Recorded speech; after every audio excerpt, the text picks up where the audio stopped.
Steroid injection may be the best medicine for frozen shoulder.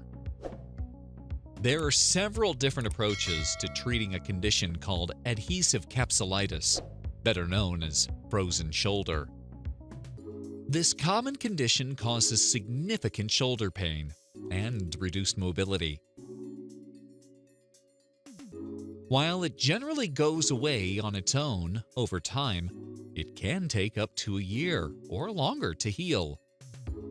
But there hasn't been consensus on whether any particular therapy leads to more rapid pain relief and full range of motion.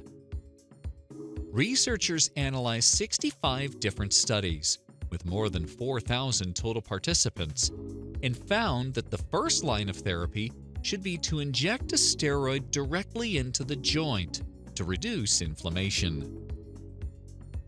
This treatment helped to reduce pain and led to the fastest recovery. This study said the steroid injection should be accompanied by a home exercise program that includes stretches and exercises to improve range of movement in the shoulder. This channel is made to help you know your body better.